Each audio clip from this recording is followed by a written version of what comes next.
Hello, this is Nick Inc., your instructional designer. I wanted to share a quick video with you acting as an overview of how to use the TidyUp tool that works alongside the UDoIt accessibility tool. This will act as a broad introduction to how TidyUp works and how it can help with accessibility in your courses. TidyUp is a companion tool for UDoIt that acts as a management and deletion tool for a course. Courses with assignments, pages, or files from previous semesters can have a poor accessibility score due to these unused items bringing down the course average. Using TidyUp allows for these superfluous items to be easily identified and deleted, which will make using UDoIt in turn easier.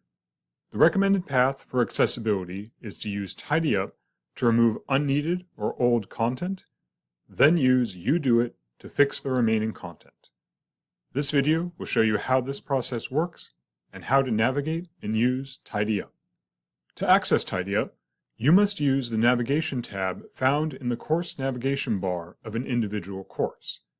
TidyUp may not immediately appear like UDoIt, but going to a course's Settings tab, then Navigation, then enabling TidyUp will make it appear.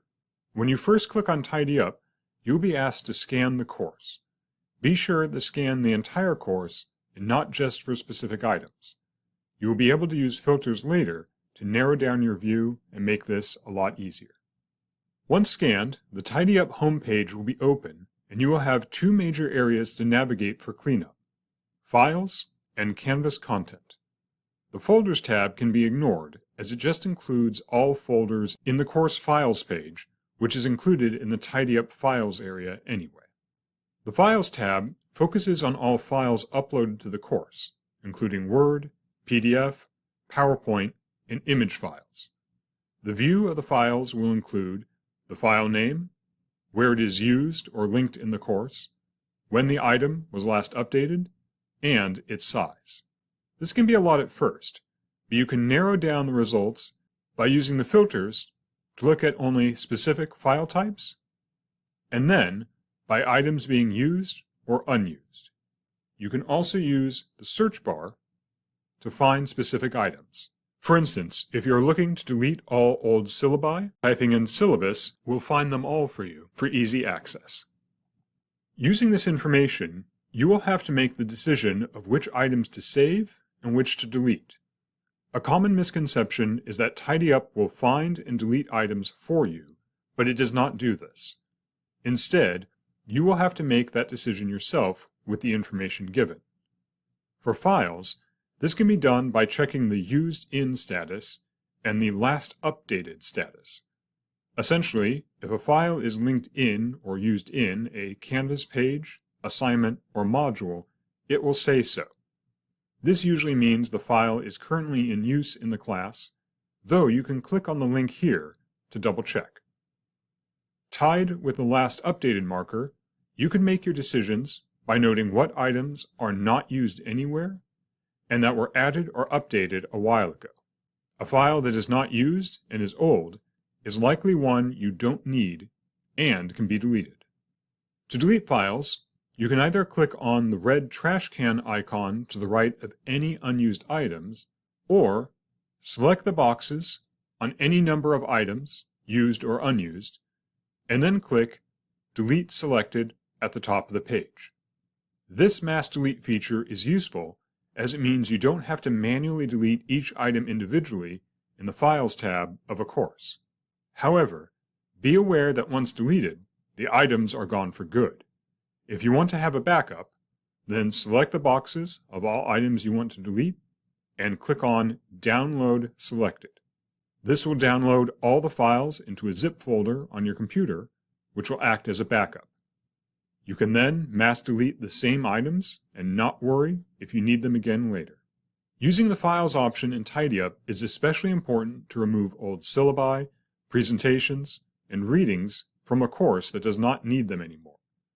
As noted, if these files are not made accessible, then they will drag down the overall score. It is best to keep files in a course only if they are needed, and even then, any unneeded items should be made accessible if they are to be kept around. The Canvas Content tab functions similarly to the Files tab except that it focuses on any items created in Canvas, including pages, assignments, quizzes, and others.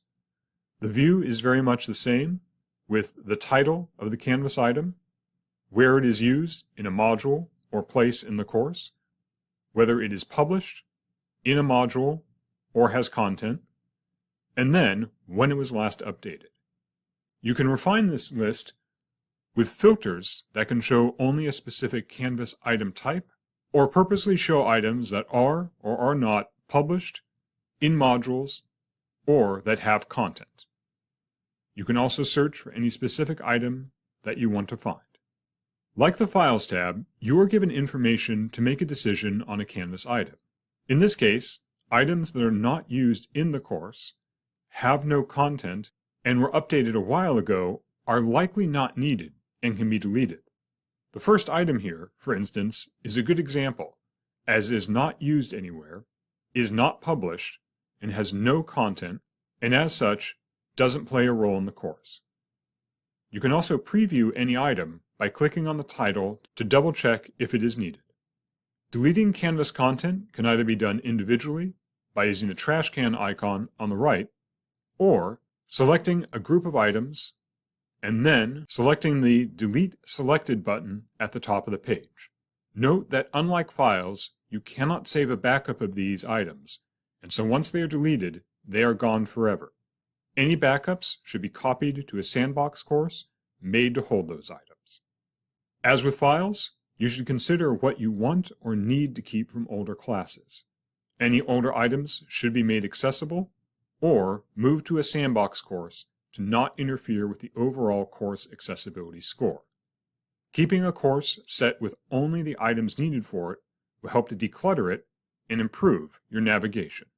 Note that for now, TidyUp is on a limited license. The campus has only purchased the tool for 1 year, which will be up likely in fall of 2026. Unless the campus pays for a longer license, then TidyUp is a limited tool.